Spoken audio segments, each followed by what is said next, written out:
The Straw Hat Pirates. 10 characters who are the very heart and soul of One Piece. They're the one we cheer for arc after arc on their massive adventure through the Grand Line. Each of them special delivered with one of the most tragic and heartbreaking backstories in anime, and almost half of them even have gotten a second backstory at this point, like Brook, Sanji, or even Luffy. And honestly, let's just start first with our captain here. Luffy was born to father Monkey D. Dragon and unknown but much theorized about mother, and was left on Dawn Island in the East Blue under the care of his grandfather, Monkey D. Garp, who then, couldn't be bothered with that and in turn left him in the care of the jungle. Just like A+ parenting.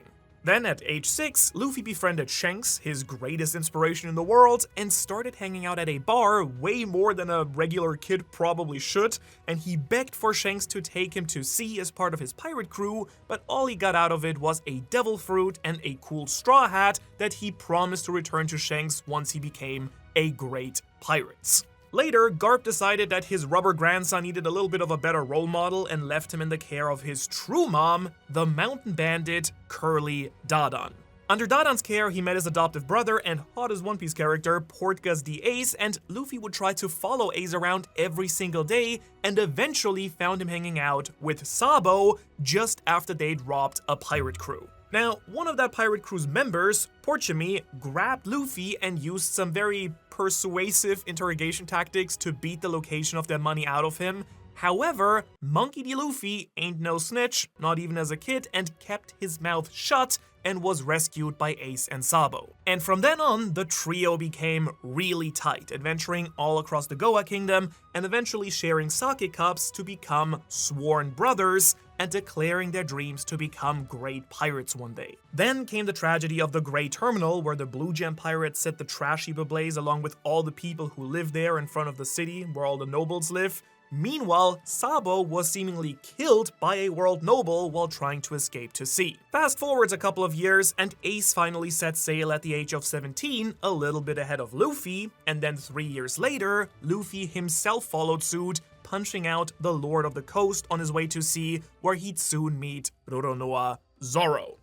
Young Zoro was raised in Shimotsuke Village, a settlement founded by Shimotsuke Kozaburo and a couple of samurai from Wano over 50 years ago, and Zoro was a descendant of Wano's Shimotsuke clan himself, making Zoro a distant descendant of the legendary samurai Ryuma, the sword god, whose zombie Zoro would eventually of course clash with on Thriller Bark and then take Shusui from. However, after the loss of his parents, Roronoa Arashi and Tera, which we learned about in an SBS, he was orphaned at the age of 8 and dedicated himself thereafter to training his swordsmanship. As a child, he could already defeat most of the adults there, but the one opponent he could just never overcome was, of course, Kuina, the daughter of the dojo master. But Lil Z also had someone in his corner as well, Kuina's grandfather, the guy who had founded Shimotsuke Village itself, like coming from Wano, Shimotsuke Kozaburo. This legendary swordsmith created the Wado Ichimonji and also gifted Zoro 2 blades to train with, something we saw during Wano. But after suffering defeat 2,000 times at the hands of his bestie Kuina,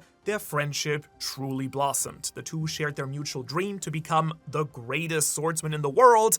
However, Kuina had been told by her father that, as a girl, she'd never truly be able to obtain that title. Zoro didn't agree, and the two then made a promise that one of them would one day accomplish their mutual goal, but after Kuina's very tragic death, where it's kind of left open if it, was something Kuina did herself, or whether it was actually an unfortunate accident, Zoro was left to achieve the dream for the both of them by himself. He asked Kuina's father for her sword, but instead of getting rid of one of the swords that he already had, he instead slapped that sucker in his mouth and began training his signature 3-sword style. And after many more years of training, he then set out to sea to challenge Dracul Mihawk, the world's current greatest swordsman. In order to survive though, he then began collecting bounties, gaining the name Pirate Hunter Zoro, and at one point, Baroque Works, Crocodile's organization, actually attempted to recruit him, but upon his refusal, he then just killed their agent, Mr. 7. Eventually on his journey, he then landed on Shellstown, where he'd soon meet Luffy, who had of course at this point also just begun his journey. Which now brings us to the third member of the crew, Nami. Now, Nami herself is maybe one of the most mysterious Straw Hats because it feels like she's one of those characters where we're still gonna learn a lot more about her, but so far, here's what we know. When the Marine, Belmer, was deployed to defend the Oikot Kingdom, which is just Tokyo backwards, from being attacked by pirates, a young girl appeared in the city's rubble carrying an infant. That young girl was Nojiko, and the little baby was the Weather Queen herself, little baby Nami. And this makes Nami one of the few Straw Hats that we just don't get a full name for, or really any information about who her parents might be, fueling a lot of speculation that her lineage may hide some important secrets, Nerona Nami or something like that, or Nami being tied to some other important family like a lot of the Straw Hats seem to be.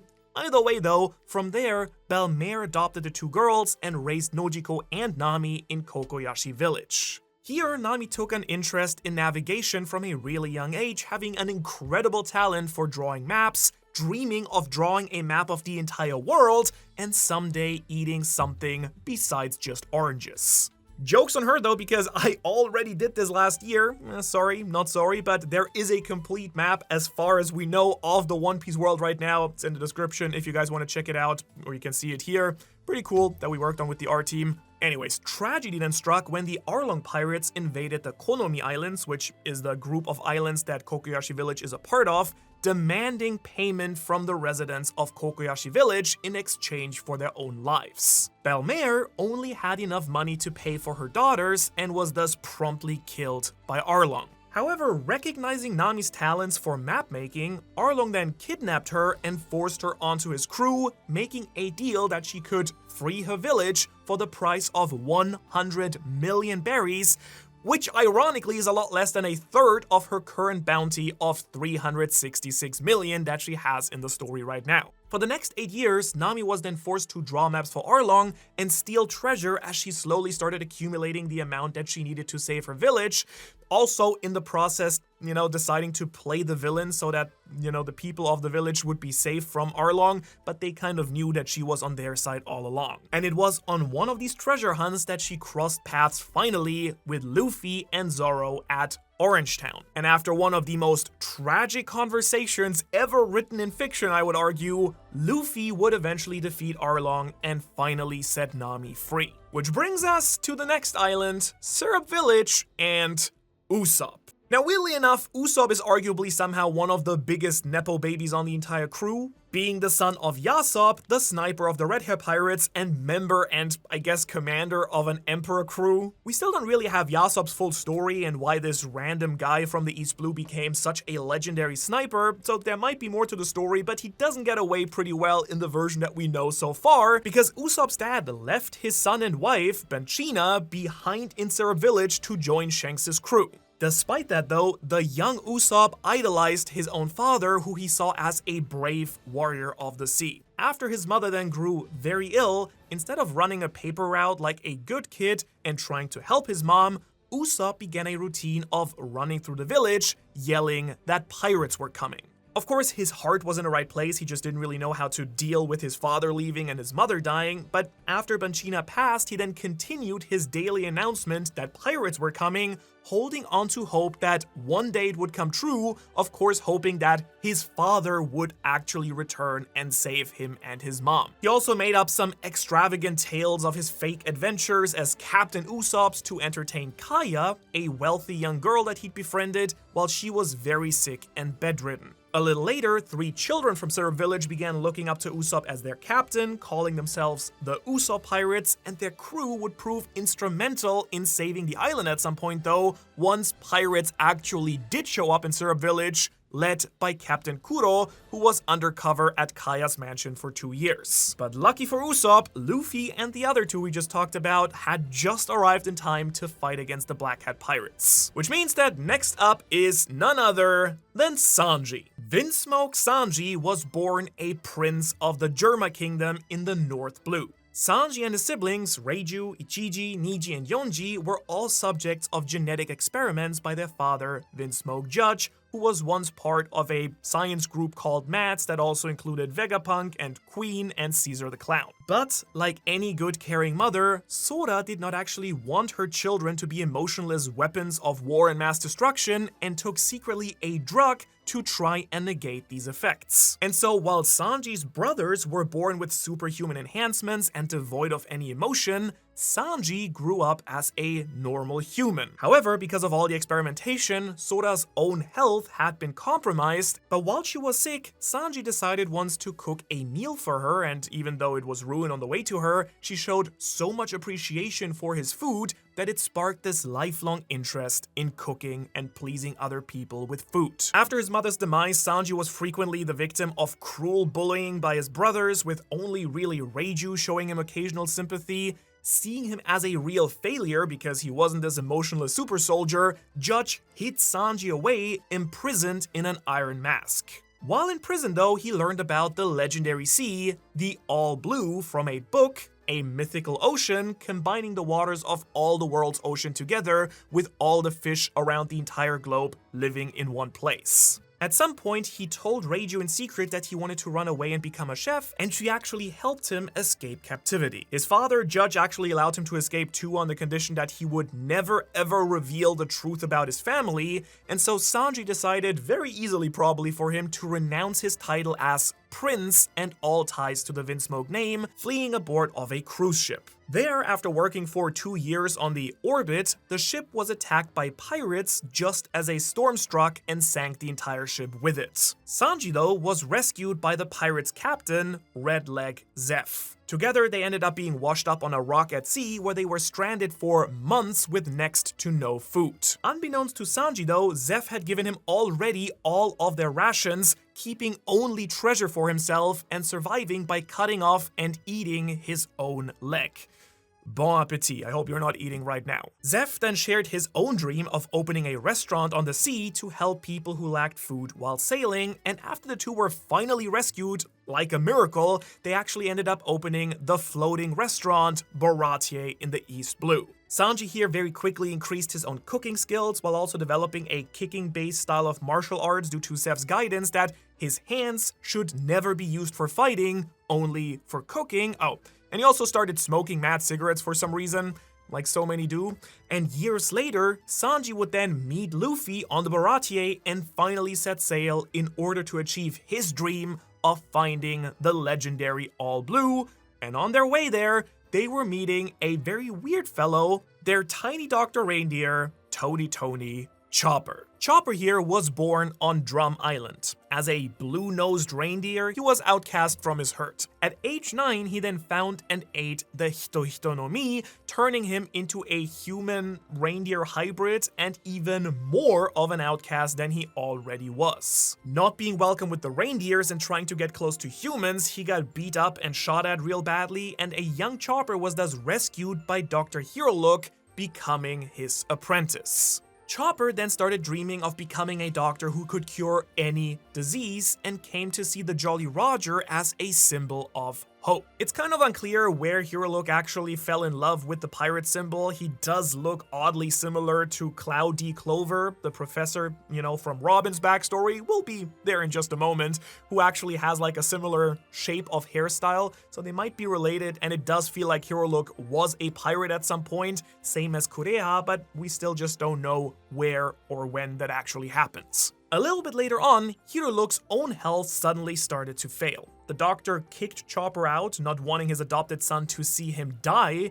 and upon learning about Herolook's condition though, Chopper vowed to find a cure himself. Having learned about the magical powers and meaning of the Jolly Roger, he went out and found the rare Amiudake mushroom, and misunderstanding the skull and crossbones in the book that Herolook gave him, he believed that it was this miracle cure-all drug that would heal his father. So upon returning and seeing what Chopper had done, knowing that he would die soon anyways, Herolook gratefully ate and accepted the mushroom that Chopper had risked his life for in order to obtain.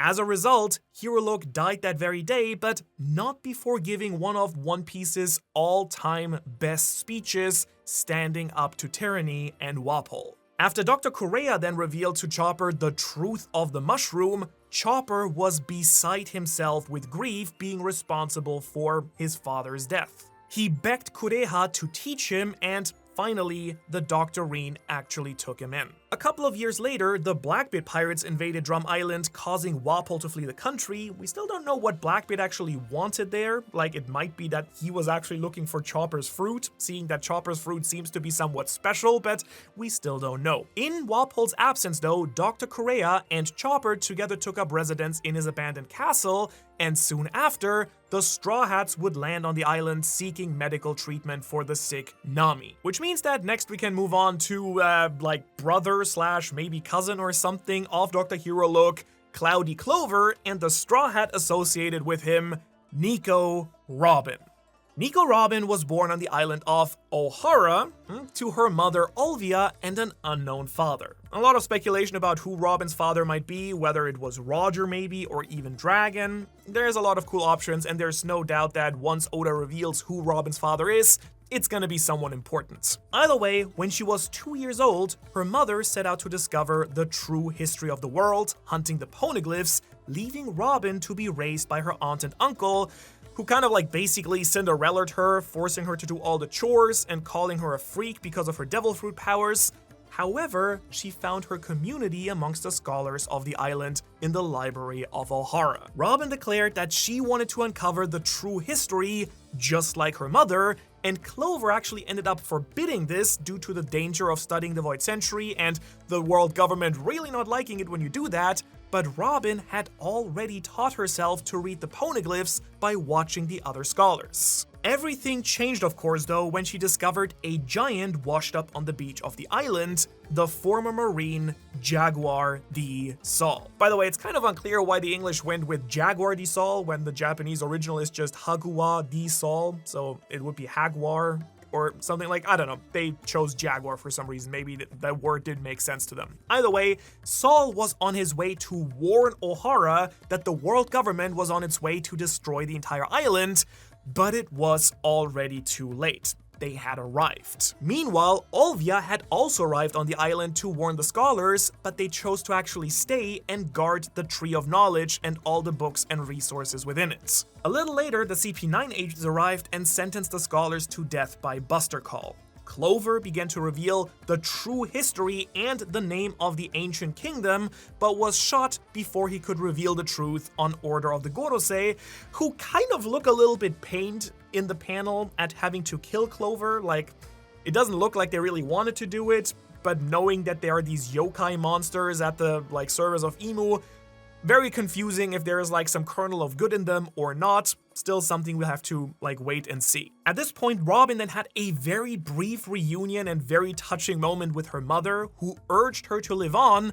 Robin tried to board the evacuation ship, but Sakazuki destroyed the ship to remove any possibility of any scholars escaping, even if the ship was mostly just completely filled with innocent civilians. Sol was then frozen solid by Kuzan, telling Robin to escape to sea and ensuring that one day she would find friends who actually cared for her. Respecting Sol's last wishes, Kuzan not only saved Sol, as we know, freezing him so he would survive and not be prosecuted, but also permitted Robin to escape, telling her that he would hunt her down if she caused trouble someday, but also putting her in a boat and guiding her towards the next island. So she did Shishit away, crying, the world government immediately putting a bounty of 79 million berries on the demon of Ohara, a little girl. Completely out of options, Robin fell into working with pirate crews, being sold and betrayed many times wherever she went, until she was finally recruited by Sir Crocodile and became Miss All Sunday of Baroque Works, finally being rescued and freed by Luffy, who took her in, showed her what a real family actually looked like, and thus freeing her from her deep burden. And I don't have to tell you that amongst sad and tragic backstories with all the Straw Hats, Robin is a top contender for just taking the cake of most heartbreaking, even though, as we'll see, Brook is also very high on that list. So let's move to a character that also has a tragic backstory, but at least is a little bit more quirky in his being, the backstory of Franky. The Straw Hat shipwright was born as Cutty Flam in the South Blue and is apparently actually the son of Queen, one of Kaido's Yonko commanders. Kinda love these random SBS reveals, right? Anyways, when he was 10, after entering the Grand Line, his parents, so Queen and whoever his mom is, abandoned him and left him for dead. Which, to be fair, seems very in line with something that Queen would do.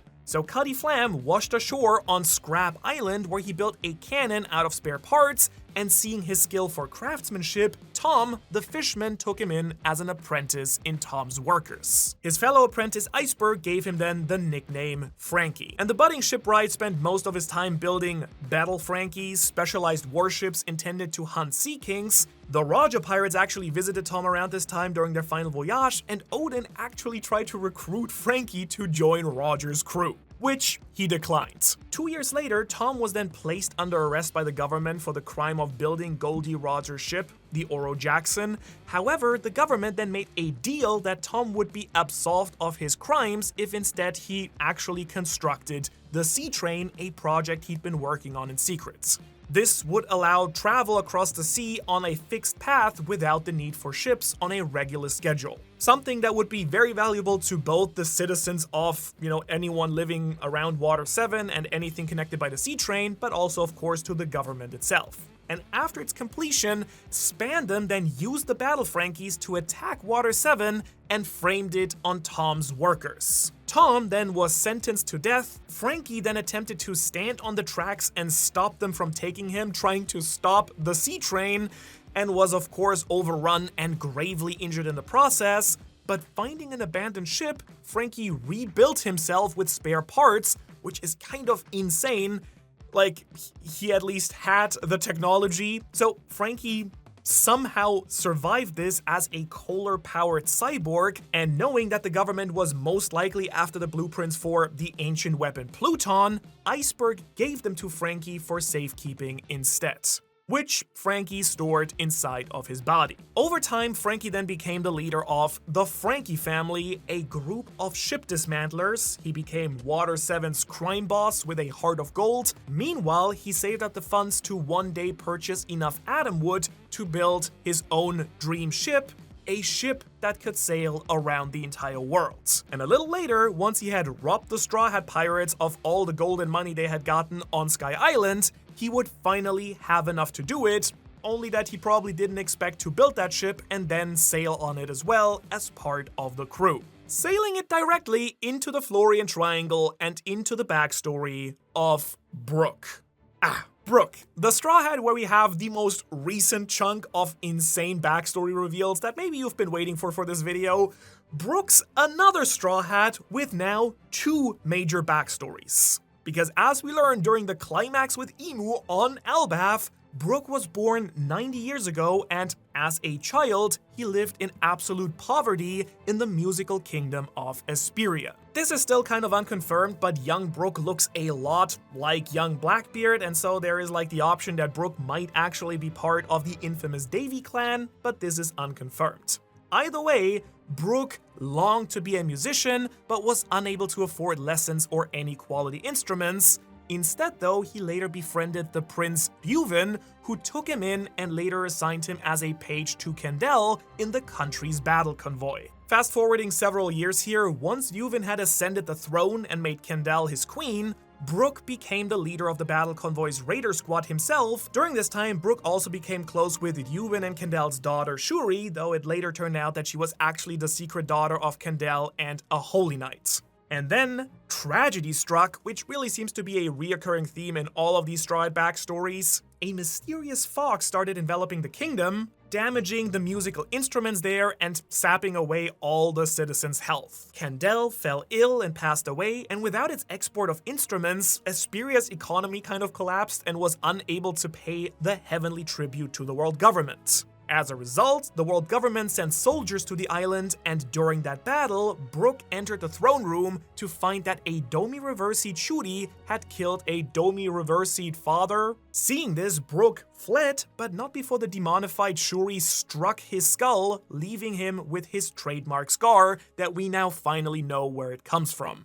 After the fall of Hesperia, Brook then joined the Rumbar Pirates. The pirate crew befriended a lost baby island whale named Laboon, but upon entering the Grand Line, they then left Laboon behind at the Twin Capes under the care of Crocus, who would later go on to sail as a doctor under Roger. By the way, no idea what he did with Laboon in that time. Maybe he had a whale babysitter, but he wasn't there for a while, so I don't know what happened to Laboon. Either way, they promised that they'd return one day once Laboon had grown bigger to actually take him back on their adventure. Though of course, the crew never made it back. After Brook's captain, Yorkie, pretty cool guy by the way, contracted an incurable disease, he was appointed as the new captain, but upon entering the Florian Triangle, the crew was then attacked by pirates who used poisoned weapons, and the Rumbar Pirates started dying one by one, but not before recording their rendition of Bing Sake on a tone dial. Brook, as the only one, had eaten the Yomi Yomi no Mi, and his spirit survived even after death, and after a year of searching for his body in the fog of the Florian Triangle,